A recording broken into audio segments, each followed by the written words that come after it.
I dated a younger guy for half a year, spent nearly $500K on him, but he never introduced me to his friends. On social media, he even pretended to be single, all because I was 8 years older. He thought I was too old. One day, he forgot to mute his mic. I overheard his campus-heartthrob roommate comment on me. 8 years older? Not even a dog would date her. Lovely. I memorized that cold, detached voice. Later, on an ordinary evening, that same campus-heartthrob stopped my car and begged me for help. I said, "I can help you if you're willing to be my dog." Campus-heartthrob. Excuse me?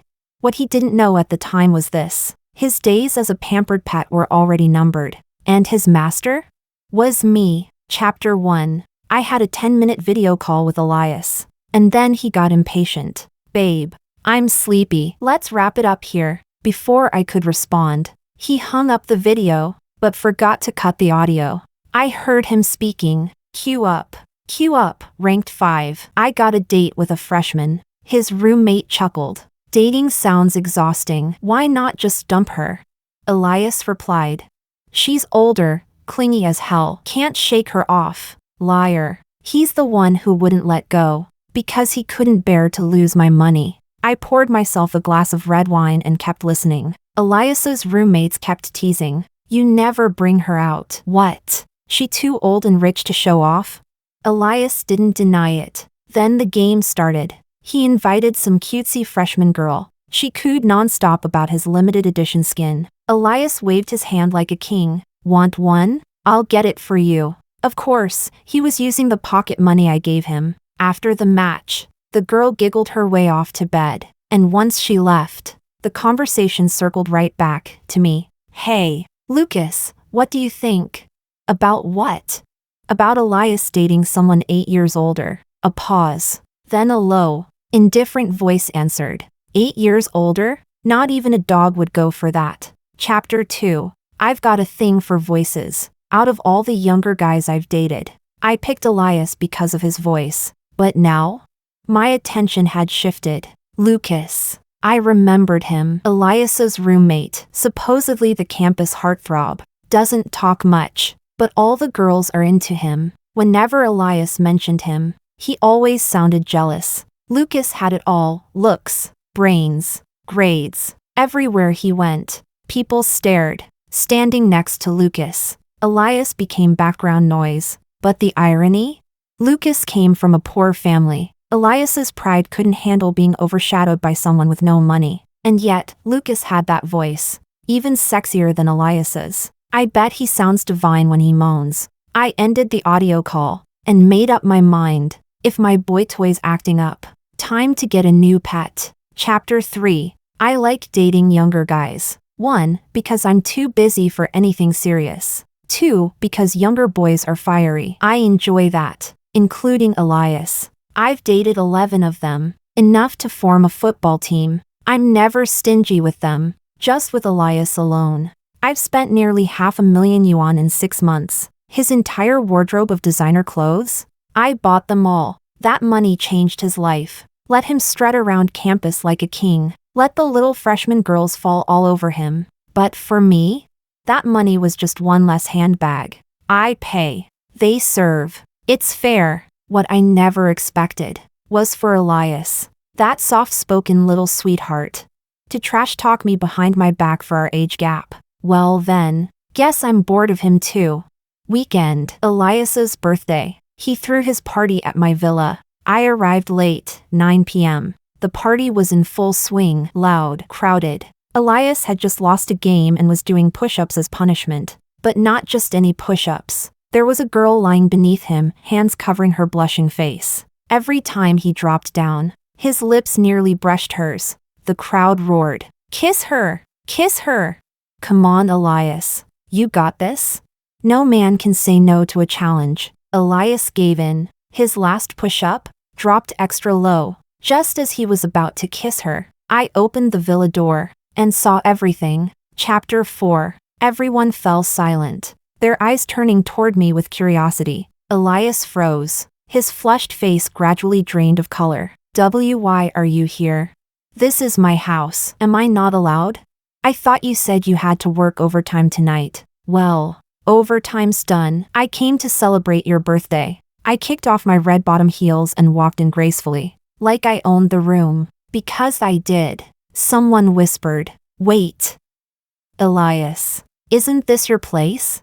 "Yeah, you said your parents gave it to you." Elias pressed his lips together, clearly flustered. She's my sister." I let out a soft laugh. Didn't correct him. Didn't need to. Chapter 5. College kids. Honestly, they don't usually mean any harm. Once Elias said that, everyone just assumed I was family and warmly welcomed me. Damn. Elias, your sister's gorgeous. Why haven't you ever mentioned her?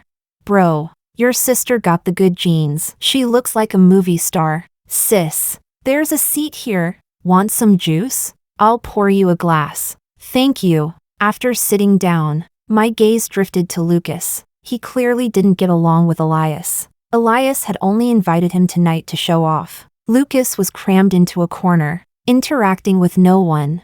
His whole vibe detached and disinterested. I joined the party game, and soon, the king called on me. The king ordered me to pick any guy present for a safe kiss. A safe kiss, meaning 10 seconds of kissing through a playing card. Elias looked over, visibly conflicted. He didn't want to admit we were together, but couldn't bear to watch me kiss someone else. He hesitated endlessly, as if debating whether to volunteer, but I didn't give him the chance. I looked past him and pointed directly at Lucas. Let's do it. Chapter 6. Elias shot to his feet. No way. Why not? You can't pick him. I'll do the punishment with you. Don't be ridiculous. We're supposed to be siblings. How could we do something so gross? Yeah, right. Little brother. Step aside. Elias. What? Are you sister obsessed or something? Everyone chimed in, saying they couldn't accept it. I hid a cold smile, pretending to be helpless. Sorry, little brother. If dad and mom found out, they'd kill us. Elias's expression was a kaleidoscope of panic. This was his lie. And now, it was too late to explain. Lucas hadn't said a word the whole time, until someone shoved him toward me. The boy lifted his eyelids lazily, voice drawling. You're not Elias's sister. He spoke just loud enough for me to hear. You're his girlfriend. You knew? I smiled at him, eyes locking onto his. So, does that excite you? Lucas gave a faint, amused snort. I'm not interested in someone else's girlfriend. That's fine. It's enough if I'm interested in you. Lucas blinked, caught off guard. By then I'd already held up the playing card, pressed it to his lips, and before he could react, I leaned in and kissed him gently. Chapter 7. Elias. Looks like Lucas is gonna be your brother-in-law now. The crowd roared with laughter after the game ended. Elias clenched his fists tightly. His gaze darkened, flicking back and forth between me and Lucas. Then, as if in retaliation, he started taking shots on behalf of the freshman girl. He even deliberately acted overly flirty with her. He thought this would make me jealous. How naive. Elias still hadn't realized. In this relationship, he never had a say. As soon as the birthday party ended, I told him flat out that we were over. Elias snapped in rage. Selena, you planned this tonight, didn't you? You know I can't stand Lucas. If you can play games with your little freshman, I can play games with your roommate. Fair, right? She has social anxiety, okay? There wasn't anyone she knew here. I was just looking after her. Don't insult people with social anxiety. Someone with real anxiety wouldn't lie under a guy in front of an entire room. Selena, stop projecting your filthy mindset onto her. I stared at Elias. It was hard to believe this was the same obedient, sweet guy I once knew. He hadn't suddenly turned into trash. He'd just hidden it well. I said calmly. Then you're welcome to keep taking care of her. What do you mean? I mean, we're done. Elias froze for a second, then let out a scoff. You're bluffing. You think breaking up is gonna work on me? You know I don't buy that. Whether you buy it or not my problem. Security. The moment I spoke, several security guards stormed in and dragged Elias out. You threw a party in my house without permission and trashed the place. I'll let it slide this time. Next time, I'm calling the cops. Elias, are you kidding me? Do you even know what calling the cops would do to me? I cut him off coldly. They'll notify your university, and even if your advisor tries to suppress it, I'll make sure it's posted in every corner of your campus. Hell, I'll even get it into the news. Wanna test me? Don't. He finally realized I wasn't bluffing. He glared at me, eyes full of resentment. Fine. Break up. I've wanted out anyway. Who the hell wants to date some old hag? Selena. Look at you, always dressed like some mature businesswoman. You've got zero youth or spark. What? Just 'cause you've got money? I only feel happy when I'm with my freshmen. In that case, take off every piece of clothing I bought you. The guards didn't need to be told twice. They stripped Elias down, left him with nothing but a pair of briefs. I ignored his swearing and said calmly, "You opened my wine tonight. Total value? 600,000 yuan. The invoice will be sent to your university. Hope you pay up soon. Otherwise, I'll see you in court." Selena. UF.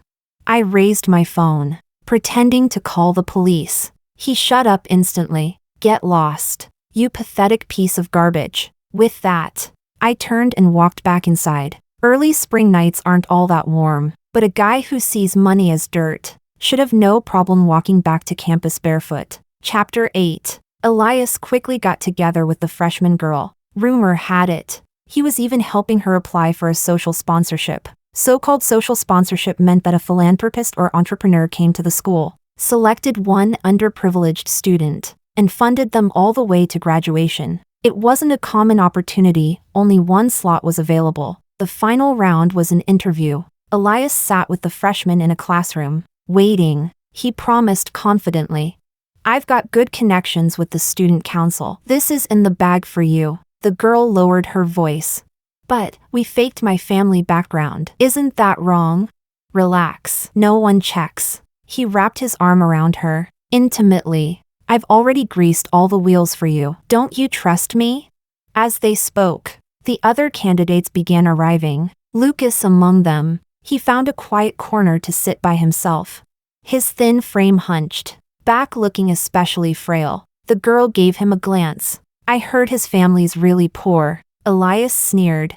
"Doesn't matter. No connections, no favors, no chance." But what he didn't know was that every word and action inside that room was being live-streamed to the office next door via micro-camera. The moment they stepped inside, the evaluation had already begun. Elias was still rambling proudly. "I polished your resume and background perfectly, no loose ends. These rich folks are too busy to check the details. Just cry when the sponsor walks in, the more pitiful, the better." Inside the adjacent office, the school leadership was sweating bullets. "Ma'am, I had no idea these students were like this. I'll go remove them immediately." "No need," I replied lazily. "The interview is already over." "Understood. This way, please." Back in the classroom, Elias was still busy coaching his girl. Then the classroom door swung open. "The sponsor has arrived," announced the school leader. Both Elias and the girl instantly lit up,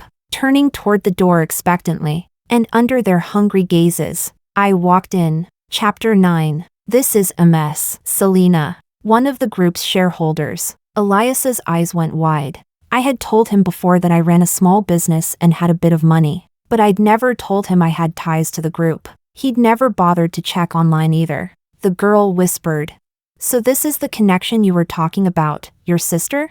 Cold sweat ran down Elias's back, per his earlier instructions. The girl immediately started trying to cry. I watched her awkward, dry performance and couldn't help but laugh. "Why are you crying?" "Sister, my family's struggling." "Stop pretending. The interview's already over." "Huh?" The girl froze. "Over." I nodded toward the blackboard. The projection began to play, clips and audio of everything they'd said. Elias's full performance, word for word. "From the moment you stepped into this room," I said, "you were already being evaluated." The school official slammed the desk in anger. "Students who fake hardship to scam sponsorships. The school will investigate and hold them accountable. We won't tolerate this." The girl was stunned. Then she started crying for real. No acting this time. I announced the recipient of the scholarship. It was a girl from the liberal arts department. Everyone seemed surprised. Her grades weren't the highest. Lucas, many believed, was the stronger candidate. But I had checked all the finalists' backgrounds personally. That girl, without my help, would be forced to drop out next semester and return home to marry an older man, to earn a dowry for her brother. She worked herself to the bone every day, studying and working, just to escape her blood-sucking family. I saw her determination, so I chose to help her change her fate. I signed the agreement with her, then spent half an hour listening to the school apologize. By the time everything was done, the sun had begun to set. Just as I was about to leave, Lucas suddenly stepped in front of my car. "The spot," he said. "Are you sure you won't reconsider?" Chapter 10. I really need this opportunity, please. I'm begging you to reconsider. Lucas clearly wasn't used to asking for favors. The knuckles of his fingers had gone white from tension. I shook my head. The agreement's already signed. I can't change it. I'm really short of money right now. I know your mother's gravely ill. I'd done background checks on every candidate. Lucas's story was particularly poignant. He'd been raised by a single mother who never had a single good day. And now she'd fallen sick, with no money left for treatment. I've spent my tuition and scholarship money on her medical bills. Lucas said, if I don't get this sponsorship, I'll have to drop out next semester. I'm sorry, but there are hundreds, if not thousands, of students like you. 4 years, I'd quietly been doing philanthropy. The number of students I'd sponsored far exceeded what he imagined. Serious illness, tuition debt, medical bills, nothing new to me. Lucas kept his eyes down, trying to hide his embarrassment. At Elias's birthday party, he murmured, "You said you were interested in me, did I?" I feigned surprise. "I've forgotten." He bit down on his lip, as if wrestling with his pride. "If that's all, I'll be leaving now." Wait. Lucas suddenly gripped the edge of my car window, as though he'd made up his mind. "If you take me in, I can do everything Elias did." That was exactly what I'd been waiting for. I curved my lips in a smile. "Then I'll have to try you out first." Chapter 11. Lucas came to my house. To ease his tension, I opened a bottle of wine for him. The alcohol loosened him up. He grew bolder. He reached to unbutton my clothes. Clumsy, hasty, with no technique. "Not like that," I said softly. "Lucas, have you ever been in a relationship?" "No." He looked embarrassed. This is my first time." "No wonder your hands are so clumsy." Stung. He suddenly used his teeth, biting open the last button like venting frustration. His cool lips brushed my back, igniting heat. Lucas trembled. His thighs pressed against my skin. "You're hot," I murmured, knowing he had no experience. I was patient. "Let me show you how to." But before I could finish, Lucas cut off my words with a kiss. The kiss had no finesse, almost reckless, but his breathing grew heavier and heavier. They say some boys are naturals at certain things. Lucas was one of them. After a moment of awkwardness, he quickly found his rhythm and grew skillful. His lean waist moved like a mountain range, quick, even fierce. He lifted me onto the table, my work desk, usually covered in papers. Lucas picked up a fountain pen, gliding it down my tailbone. The metal was icy. When it touched my skin, I almost cried out, "Sis, have you and Elias done it here?" I shook my head. He smiled in satisfaction. His low, ragged breaths by my ear were the perfect catalyst. Lucas's voice, I could never get tired of it. By dawn, Lucas finally released me. When I woke from my nap, he was still beside me. "Why aren't you back at school?" I asked. "You haven't given me your answer." "What answer?" The alcohol had worn off. He was cold and composed again, yet in his half-lowered eyes there was a shy glow. "Did I pass?" "You passed." I jumped out of bed. Ouch, my legs were weak. After dating over a dozen younger men, Lucas was a rare one who could make my legs tremble. "Your mother's medical bills, your tuition, living expenses. I'll cover it all. This afternoon I'll have her transferred to a private hospital. VIP room." "Thank you. No need." "More work, more pay." Lucas pondered the meaning of more work, more pay, saying he understood. He peeled off his shirt, pinned me back to the bed, and lowered his head. Aw, youth. Chapter 12. I'd been spending more time with Lucas. Surprisingly, we got along really well, like two friends who regretted not meeting sooner. Lucas slowly let down his guard and began to trust me. He often had insomnia in the dorms, but next to me, he could sleep like a baby. The story about Elias and the freshmen faking their backgrounds spread through the whole campus. There were so many people in the classroom that day. It was impossible not to go viral. Rumor had it they'd fallen out. The girl blamed Elias for the dumb idea. If he hadn't pushed her into it, she never would have gone that far. As for Elias, he became a school-wide punching bag. Shunned and isolated by everyone. Both of them were officially disciplined. It would follow them in their records for life. Elias still owed me for the wine. He was forced to sell off the clothes and gifts I'd bought him. Lucas told me all this while I was applying medicine to his wounds. Elias had flown into a rage and blamed everything on Lucas. Then he hit him, as I gently rubbed the ointment. I muttered furiously, "I'm so pissed, I should call the cops and have him arrested." The cops? That's not necessary. I'm not that badly hurt. It's not about how badly you're hurt. I'm just mad and I can't let it go. Lucas stared at me without saying anything. I poked his cheek. What's with the dazed look? Are you angry? Angry for me? No **TIM. What? Are you stupid? Lucas wasn't stupid. He just felt a little out of it. With his background, a single-parent family, struggling financially, he'd gotten used to being mistreated. Bullying was a normal part of life. So this was the first time someone had actually gotten angry for him. It felt strange, like something expanding, swelling inside his chest. Warm, bittersweet. Suddenly, Lucas pulled me onto his lap. Wait, I'm not done applying the ointment, I said. He didn't care. He kissed me messily. His hand slid onto my thigh, and didn't stop there, diving under my skirt. Lucas, what's gotten into you? He was unusually assertive today. I don't know, he murmured.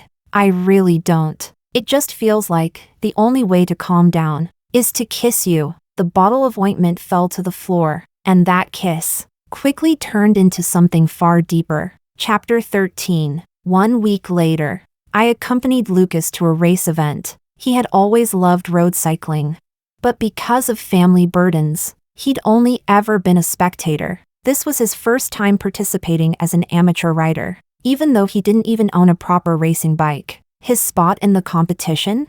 I pulled strings to get it. The bike? I gifted it to him. It was a casual, friendly race, though it was his first time. Lucas did surprisingly well. He jogged up to me holding a Participation Excellence Award. Look, I was in the middle of chatting with the event organizers, several of whom were my friends. Selena, who's this rider to you? They asked curiously. Is he your boyfriend? He's handsome, for sure. Amid the teasing, a sharp voice cut in with a snort. No way. Look at how his clothes don't even fit. You think Selena would be into someone like that? I recognized the voice. That man was someone I'd once been set up with. I rejected him, politely, but firmly. He was notoriously vain, and clearly still held a grudge. Lucas's race outfit was indeed borrowed from a classmate. It didn't fit well. He looked at the other man's perfectly tailored suit, then instinctively tried to tug down the hem of his jersey. I'll just go stand over there. He was afraid of embarrassing me, and turned to leave, but I yanked him right back. Yeah, I said proudly. He is my boyfriend. I pulled Lucas closer and looked straight at my friends. Voice full of pride. Chapter 14. My friends froze, especially that petty little man, his face full of disbelief. Him? Him? What's so good about him? Everything's good, I replied. I like him. That's all. There was no point wasting breath. I said my goodbyes to the group and dragged Lucas away. On the drive home, Lucas finally found his voice. Selena, why did you say that just now? Say what? That I'm your boyfriend. Well, aren't you? He paused for a second. I thought I was just some low-key, a canary? No more of that self-pity. Lucas, you've got brains. Looks, it'd be a waste if you weren't my boyfriend. And when did I ever say you were just a canary? He looked touched. Really? Really? You're the 12th younger man I've dated.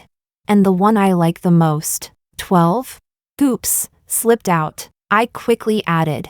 I'm inviting my friends over for dinner soon. You'll officially meet everyone then. To me, boyfriend or canary wasn't much of a difference. But for Lucas, what he longed for was respect. So I gave it to him. When we got home, the menswear I'd ordered for him had arrived. I handed him the box. Here, try it on. Next time you're short on clothes, tell me. I can just borrow stuff from friends. He said, glancing at the price tag. This is way too expensive. I laughed. All my exes used to beg for fancy clothes. The pricier, the better. Only Lucas would hesitate to accept a gift. I traced a finger lightly over his abs. If you think it's too expensive, then find a way to pay me back. Lucas lowered his head and kissed my fingertip devoutly. I just finished the race. I'll go take a shower. Go ahead. He didn't let go of my hand. His black eyes shimmered with a gentle wet light. Shower together? Before I could answer, Lucas swept me up into his arms and walked straight into the bathroom. It was the longest shower of my life. Lucas didn't miss a single inch of my body. I realized he'd changed. He wasn't the shy, clumsy beginner anymore. Now, he tested boundaries and watched my reactions. Selena, do you like it here? Or, here? His voice sent electric sparks straight into my brain. We already knew each other well, but he still acted clueless, asking on purpose. And the moment I nodded, he'd proved to me exactly what he could do. Selena, out of all 12 guys you've dated, am I your favorite? You are. You're my favorite. I don't know how much time passed. Lucas. I really can't move anymore. I whispered weakly, slumped against the bathtub, like I might melt. Lucas murmured, you just have to hold on to me. I'll do all the work. You still want more? It's not enough. He bit my earlobe. Selena. I imagined this all day. I paused. When I crossed the finish line and saw you waiting for me. Lucas's voice was low and soft. You didn't care I didn't place. You were genuinely happy just because I tried. In that moment, I looked at you and felt something overwhelming. I wanted to bury you inside my body. I wanted to give you everything. Then, almost shyly, he leaned down and kissed me again. My gasps, my pleasure, all of it, devoured by that boy. Chapter 15. Lucas himself wasn't even sure what those words meant. It wasn't exactly a confession, but somehow, it meant even more than one. At first, he only saw Selena as a boss. He never thought he'd end up in a Nuna romance. He had assumed it would be difficult, awkward, maybe even unnatural. But the first time they spent the night together, he was surprised by what happened, both to his body and to his heart. He didn't have to try.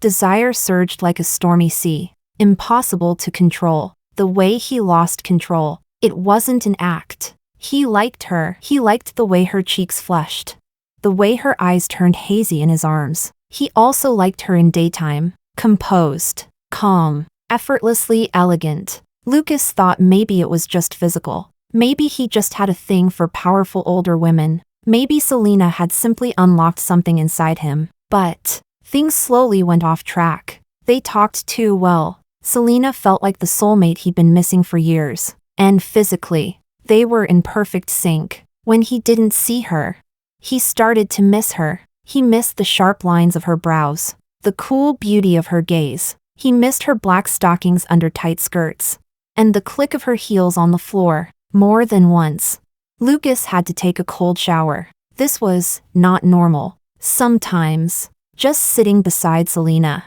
doing nothing, just breathing in the faint scent of her perfume, Lucas would suddenly feel that life was beautiful. And then today happened. He found out he was the 12th. His possessiveness exploded, jealousy surging through him. Am I the best one? Will she love me the most? Those thoughts circled in his mind, until they turned into the bite marks on her shoulders, and the whispered words at her ear. He heard Selena say, "Yes, I like you the most." In that moment, His heart swelled so full it felt like it might burst. Even if he died right then, it would have been worth it. Selena had bought him so many gifts. Suddenly, Lucas wanted to give her something too. A keepsake. Something that could mark their bond. He did the math. Seriously, only an 8-year gap. That's nothing. Just right. He would work hard for her. As long as she didn't think he was too childish, he'd prove he was enough. Chapter 16. Lucas had become very busy. He'd picked up side gigs and part-time jobs again. He said he didn't want to keep spending my money. He wanted to earn enough to buy me things. Honestly, it was kind of new. I'd never met a younger guy like this. Curious. I asked my bestie Olivia about it. She gasped. Selena, this little puppy of yours is hooked. What? It's obvious. He doesn't want to be just your canary anymore. Really? I thought he was bored and planning to ghost me after paying back what he owed. Olivia rolled her eyes. Girl, if he wanted to run, he wouldn't be out here trying to buy you things. There's only one reason a guy does that. He's trying to upgrade himself. He wants to make it official. Wow, you really know your stuff. She sighed dramatically. Not gonna lie. I've been there. Mine was the same. Right then, Olivia's boyfriend walked over, holding drinks. Tall, gorgeous, 6 feet 2 inches of golden retriever energy. Once upon a time, he was just another clingy pup orbiting around Olivia. Now, he was her fiancé. Olivia nudged him. Tell Selena, what did you do when you realized you'd truly fallen for me? Her boyfriend started counting on his fingers. Studied, worked, saved money. I wanted to be worthy of Olivia, so I had to become strong enough for her. Exactly. Olivia sipped her drink, her tone turning serious. In my opinion, your Lucas is just entering that stage now. I chuckled, brushing it off. After all, Lucas had personally said he'd never date someone 8 years older. Not even a dog would. My plan was to finish lunch with Olivia and head out. But midway through, Olivia glanced at her phone and suddenly reached across the table to stop me. Selena, your boyfriend's name is Lucas, right? Yeah, why?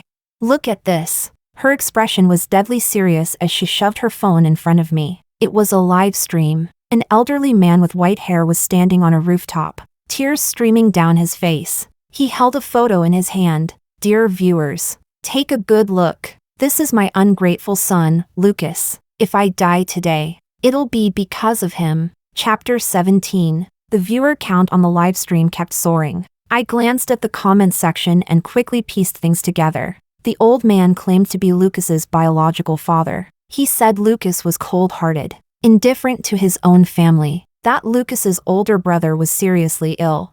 And when their father begged Lucas for help, Lucas refused to even see him. Left with no choice, the old man climbed up to the rooftop to threaten suicide. Lucas became a trending name on short video platforms. The internet was furious. Can't stand unfilial brats like this. Just breathing is a waste of oxygen. Found him, a university. Finance department. Official school page notified. Waiting for disciplinary action. Poor old man, he's clearly been pushed to the edge. Tat. A few people tried to stay rational. Maybe don't pick sides so fast. Haven't there been tons of plot twists lately?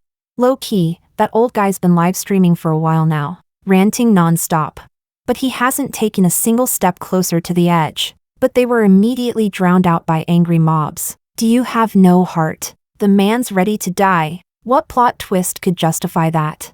Ugh, you must be one of those Lucases too. The public rage was relentless, brutal, and swift. I lost my appetite. I needed to get home now. Olivia, before I go, I need a favor. I got you. There was a kind of wordless understanding between us. She already knew what I meant. These suicide live streams violate platform policy. Let me pull some strings. See if we can get it shut down. Thanks. 15 minutes later, I arrived home. Lucas didn't have class today. All the curtains were drawn. The room felt dark, sunken, hollow. He sat on the carpet. Even when I came in, he didn't move. I got straight to the point. Nestor, is he really your father? Yes. The answer caught me off guard. But you told me you only had a mom, no dad. I lied. I'm sorry. I sat cross-legged beside him. Tell me everything. You're not mad? He looked surprised. I'll decide after I hear the full story. I gave him a small smile. We older sisters are pretty rational. We don't explode without reason. Lucas pressed his lips together, then slowly began. That man was my and my mom's nightmare. I'm an illegitimate child. That's not uncommon. A lot of kids are born outside of marriage. No, this was different. He took a deep breath, then continued. My mother was raped. Chapter 18. My eyes widened in shock. I didn't even dare repeat that word. Couldn't believe what I'd just heard. She was 18. Lucas said quietly. Raped by a man almost 40. She got pregnant. She was poor. Never went to college. Didn't even know how to protect herself. In the end, she gave birth to me, without really knowing what to do. His voice was calm, too calm, as if this weight had been crushing his soul for 20 years. Nestor never took responsibility. Never. Not once. He even threatened us. Said if we ever ruined his family, he'd take all of us down with him. He's an extreme man. A guy who could do something like rape. How could he be rational? My mom was scared he'd hurt me. So she packed up and fled the city with me. Then why is he back now? He wants a kidney transplant. His other son has renal failure. He wants me to get tested. And if I'm a match, give up one of my kidneys. I refused. And this is what he pulled. A chill ran through me. This wasn't a father. This was a parasite in human skin. A rotting soul in a human shell. I started to strategize. Based on today's live stream, someone's clearly helping him. The setup was too polished. This was professional manipulation. Yeah, I felt that too. What are you planning to do? I don't know. I thought about telling the truth, but that would mean exposing what my mother went through. And that was a line Lucas didn't want to cross. He loved his mom too much. Selena, let's break up. His voice was hollow, defeated. Everyone knows we're together. Nestor will come after you eventually. I don't want to drag you into this. Not even a little. Chapter 19. I didn't agree to Lucas's suggestion. My little puppy got bullied out there. What I should do is help him fight back, not abandon him. Olivia had already found someone to take action. Nestor's live stream was temporarily shut down, but he quickly switched to posting photos and text videos. The wording was extremely manipulative. There was definitely someone coaching him behind the scenes. Good. A handler makes this easier. Within 3 days, we found the company behind it. Under intense pressure from my group, the firm immediately terminated all cooperation with Nestor. Once he lost his media team, Nestor's posts began to fall apart. Inconsistencies, contradictions, netizens caught on quickly. But it wasn't over yet. With my encouragement, Lucas released a public statement. He left out the part about his mother, for now. Public opinion began to shift. At the same time, we filed a police report. Thanks to Nestor's excessive attention-seeking, the investigation moved much faster than usual. Within a week, the police released an official blue and white bulletin. Everything Lucas had said was true. He and Nestor were related only by DNA. In 20 years, Nestor never made a single call, never gave him a cent in child support. This whole livestream farce was just a scheme to pressure Lucas into donating a kidney. But that wasn't all. Nestor was now under investigation for public manipulation, defamation, fraud, and rape. He would face further legal action. The entire internet exploded. All the so-called filial sons, who once defended Nestor, were now thoroughly humiliated. From beginning to end, the entire incident lasted just over a week. Not a long time, but only Lucas knew how agonizing it had been. His classmates' suspicions, the net's hatred, and most of all, the constant effort to smile in front of his sick mother, carefully hiding everything. Terrified she'd stumble across the news. That week had almost stripped a layer off his skin. And that evening, when the official police statement finally came out, Lucas could finally breathe. Chapter 20. But what none of us expected was that this whole incident still wasn't over. Nestor was temporarily detained by the police. His precious son could no longer get that kidney transplant. Friday night, Lucas was working his part-time shift at a restaurant, and that's when an uninvited guest arrived. The woman ordered a pot of soup. As Lucas brought it to the table, she looked up and asked, "Are you Lucas?" Lucas instinctively replied, "Yes, I am." The woman suddenly snapped and dumped the entire pot of boiling hot soup all over Lucas. I walked in just in time to see the scene unfold. Lucas's neck and hands, left exposed, turned red instantly from the burn. But it didn't stop there. The woman charged over to the next table, grabbed whatever food she could, and smashed it down over Lucas's head. "Why the hell won't you give my son a kidney? Now you've even thrown my husband in jail. You dirty bastard, our family took you in and now you repay us like this? Your mom must have seduced my husband, or else why would he even look at her?" Her filthy, slanderous words were unbearable. I rushed forward, swung my handbag, and slammed it right into the back of her skull. The psycho woman was stunned. "Who the hell are you?" "I'm Lucas's girlfriend." "Oh, please. Even he has a girlfriend? What kind of?" Before she could finish that sentence, I gave her a few more hard slaps. She stumbled, hands over her head, trying to run, but I wasn't about to let her escape. I had already notified the police the moment I stepped into the restaurant. Just as she reached the door, the officers arrived. Intentional injury, public disturbance. She'd be detained too. Once the woman was dealt with, I turned back to Lucas. Damn, my poor little pup. Looked like he was shutting down all over again. Chapter 21. Lucas stood there, completely still. Bits of food and egg soup still clung to his clothes. Drops of hot broth trickled from his hair. He looked absolutely miserable. His skin stung red from the burns. Crowds had gathered. Colleagues, customers, they all watched from a distance. No one came forward. In these past few days of part-time work, Lucas had felt it. Even though the police had cleared his name, people still kept their distance. That's just how people are. Online, brave and loud. In real life, better safe than sorry. He heard them whispering, "Shouldn't we just let him go?" "Yeah, if we keep him, stuff like this will keep happening." Honestly, I still don't fully trust the police report. What kind of person drives his dad to suicide? He must have done something wrong. Shoo. Quiet down. What if he hears us? Lucas felt humiliated and furious. He was like an island, completely isolated from everyone else. And then, someone broke through the crowd and tightly held his hand. "Does it hurt?"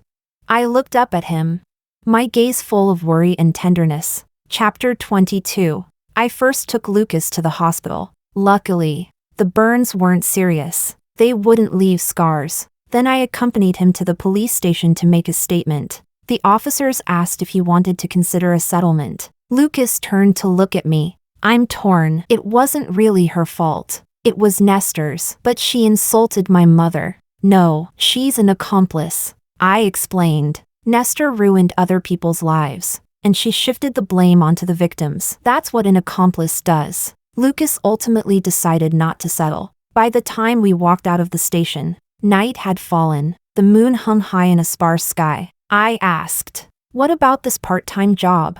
"I've already decided to quit. I just got an internship offer from a securities firm. I was planning to leave next week anyway. It was a top securities company. Graduates fight tooth and nail to get in." Lucas had earned a 3-month summer placement because of his outstanding grades. Step by step, he'd made it here with great difficulty. "Congratulations," I said sincerely. "You'll be wearing a suit and tie every day now, right?" Lucas said suddenly, reaching into his pocket. He took out a necklace. I recognized the brand. It was expensive. "I saved my part-time wages to buy you a gift." What a coincidence. I'd just been eyeing this necklace and was planning to buy it tomorrow. I immediately took off the old necklace from my neck. With his burnt, reddened hands, Lucas fastened the new one around me. His eyes shone like a pool of pure spring water. "Do you like it?" "I love it." I took his hand. "Come on, let's go home." Chapter 23. That night, Lucas woke up from a nightmare. I got up and poured him a glass of water. "Sorry for waking you." "It's fine. No work tomorrow." "What did you dream about? Tell me." Lucas hesitated. "Nothing. If you don't tell me, I can still guess. He gave a little laugh. No way. You dreamed your mother abandoned you when you were little, didn't you? Lucas stared at me in astonishment. I told you, I can guess. How do you know? Because I know you. Lucas, you've always felt you shouldn't even be in this world. You think you're the source of your mother's pain. Your greatest fear is that even your mother might not want you. You've worked hard, been the good kid all your life, just to make her happy, right? Lucas's breathing quickened, signs of emotion breaking through. All right, that's exactly it. I reached out and smoothed his hair. Your fear is unnecessary. She's an extraordinary woman. She raised you so gently, made you into someone this excellent. In the darkness, Lucas said nothing. He rested his face on my thigh, letting me comb his short, soft hair with my fingers. Selena, I always have a crazy thought. What is it? If I drained half the blood from my body, would I become cleaner? You're already clean. His breath caught. He buried his face even deeper. After a while, I felt dampness on my leg. Lucas's tears. My little puppy lowered his head and quietly cried. Selena, thank you for understanding me. Chapter 24. Olivia once said, the moment a little boyfriend stops calling you big sis is the moment he's madly in love with you. Ever since starting his internship, Lucas rarely calls me sister anymore, only sometimes in bed. When he's teasing me, he'll say it once or twice. Our lives returned to peace. Nestor and his people never came back to bother us. But one day, as I was leaving work, I ran into Elias. He was talking to Lucas. Lucas had come to pick me up, wearing a suit, long legs sharp and lean. He stood out effortlessly in the crowd. Neither of them saw me. I slipped behind the doorway, just in time to hear their conversation. Elias said, Selena only treats you like a dog. Do you really think she loves you? Lucas didn't flinch. Even dogs can be loved, or not. I'm the kind that's spoiled. Elias scoffed. Bro, just look at how I ended up. Dating a rich cougar like her? There's no good ending. Lucas chuckled coldly. 28 is already a cougar? What's wrong? Can't see yourself living past 28, or planning to die at 30.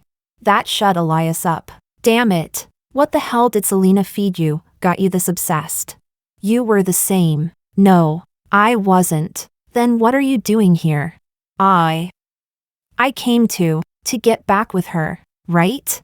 Lucas saw through him at a glance. You can't fool me. Elias looked guilty, but still tried to deny it. I'm not. I don't want her back. Lucas cut him off. Ever since I got with Selena, there's one thing I never understood. How the hell did you have the heart to break up with her?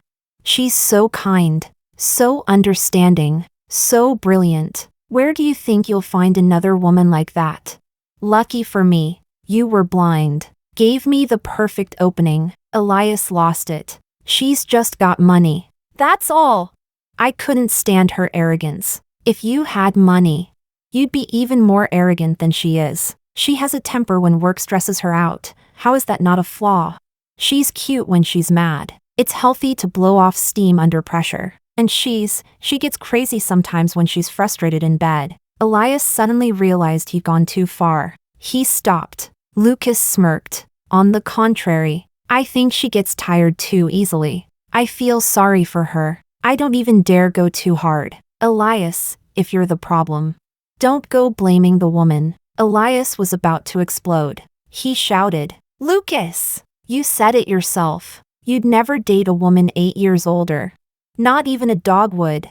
Lucas looked deadpan and replied, woof. Chapter 25. Time flew by. In the blink of an eye, Lucas graduated from college, and it had already been 2 years since we got together. He started his business in the second semester of junior year, slowly building up his skills and wealth. But compared to my company, he was still far behind. The day his mother was fully discharged from the hospital, I brought out the relationship agreement from the beginning. The relationship ends when your mother is discharged. Either party may choose to end it. Lucas was stunned. What do you mean, end it?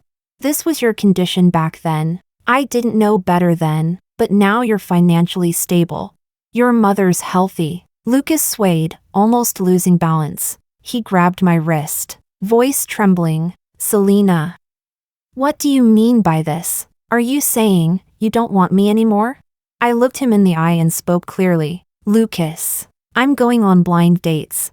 I'm 30 now. I need to secure my position as a shareholder of the company. I need someone who can back me up. And Lucas, at this stage, couldn't help me. Last month, my father brought up the topic of marriage meetings. I have an older brother and a younger brother. Both are more suited than me to inherit the family business. Both are better candidates for the no. One shareholder seat, but I want to fight for it. I want to be the successor. And at this point in life, I can't have both ambition and Lucas. I thought about it for a month, and ultimately, I chose ambition. Lucas was nearly breaking down. I can help you. Just give me more time. Let me finish this project. Once it succeeds, my company will grow and I can support you. There's no more time. The truth is, I was reluctant to leave Lucas too. He was the boyfriend I'd been with the longest. So long that I had long stopped seeing him as the little brother I once teased. I had already regarded him as my real partner. But in the end, love was never more important to me than my career. Please, just give me a little more time. I apologized softly. I'm sorry. I have to move forward. I can't stay in place. Lucas lost control. He lunged toward me like a madman, tearing off my dress. He was rougher than he had ever been. He left marks all over me, as if he wanted to consume me whole. I understood his pain. That storm of rage and desire, I took it all. We stayed up all night. At sunrise, I left quietly. Matchmaking is a game, a cold negotiation of resources, not emotions. Every dinner was just a transaction. We clinked glasses, exchanged conditions. No talk of love, only leverage. We came to an agreement. I got married in a flash. Don't be surprised. Since I chose ambition, I had to take on everything that came with it. At the wedding, someone whispered, Lucas was here. I didn't see him, or maybe I just thought I saw his silhouette. In these 6 months apart, he had grown at terrifying speed, like ruthless roots devouring nutrients. He expanded himself and his company nonstop, faster than anyone predicted. 6 months after the wedding, I finally became the largest shareholder in the group. But between me and my husband, we still had little to say to each other. Still, I knew he was plotting against me. This was a marriage built on profit. It wasn't surprising he had ulterior motives. And had he been more subtle, I might have turned a blind eye. But he was greedy. He tried to carve a piece out of what I had fought so hard for. Didn't he know? If not for that piece of power, I would never have married him. He wasn't even worth one finger of Lucas's. Why am I thinking of Lucas again? I stared out the window, suddenly weary. This game of betrayal and calculation was about to reach its final curtain. Today, one of us had to win, and one had to fall. At the shareholder meeting, the tension was thick. No one would give in. My husband had set a perfect trap, cornering me inch by inch. Just as he was about to take the final blow, the door burst open. Lucas stood at the threshold. He announced coolly, Sir, better get your crisis PR team ready. My husband froze. And then, as if on cue, his phone and his assistant's phones exploded with calls. His family's newest product was under fire for intellectual theft and fraudulent marketing. The news had blown up. He turned to Lucas, eyes bloodshot. Was this your doing? You're her ex? Lucas smiled without confirming or denying anything. The wind lifted the curtains as he strode toward me. That moment reminded me of the past, when he raced toward the finish line during the competition. Just like now, full of fire, full of confidence, running straight to me. Selena, can you divorce him now? Lucas knelt down on one knee by my side, his gaze unwavering, raw with sincerity. Chapter 26. The man was trapped in a public relations crisis, frantic and exhausted. On the day of our divorce, he pointed at my nose and cursed. You've been calculating me from the very beginning. You're just realizing it now? I said in mock surprise. You shouldn't be so stupid. Keeping mistresses everywhere has dulled your brain? When he made a move, I directly threw a stack of photos at him, all evidence of him meeting other women in secret. If you don't want these photos exposed, behave. Divorce quietly. He stopped acting rashly. If a scandal broke out now, his family's company would be doomed. I smoothly obtained the divorce certificate to buy those photos back. He even paid me a large hush fee. Flash marriage. Flash divorce. People said I was the joke of the circle, but I didn't care. And neither did Lucas. What era is this? And they're still mocking women with the shackle of marriage? Lucas asked, almost boasting. I played my part pretty well this time, didn't I? Perfect. No wonder you were with me for 2 years. I kissed him. You've always been the best. All thanks to your teaching. In the past, Lucas had learned a lot while staying by my side. He was smart, fought corporate battles cleanly and flawlessly. Lucas held me, sat me on his lap, kissing me obsessively all over. We messed up the living room. He held me and walked into the bedroom. With each step, my heart pounded. I could feel his heat burning. Was he the 13th? Who? When my reason returned a little, I realized he meant my ex-husband. The little puppy was jealous again. No, he wasn't. I found him dirty and wouldn't let him touch me. You're the last one. The shadow lifted from Lucas's face. Did you miss me? Yes. I missed you too. His deep voice whispered at my ear.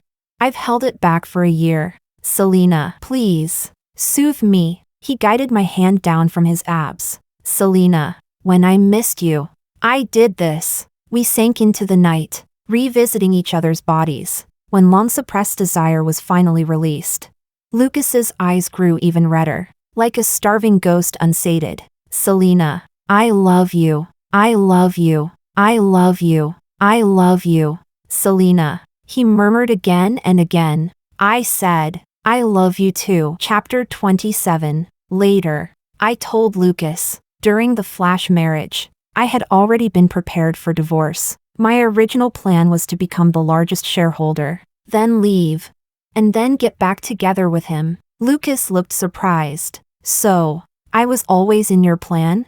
Yes. Why didn't you tell me? If I'd told you in advance, you might have slacked off. You wouldn't have grown so fast, and you couldn't have pulled off this move. I was heartbroken for a whole year. Serves you right. Who told you to despise me back then? When did I ever despise you?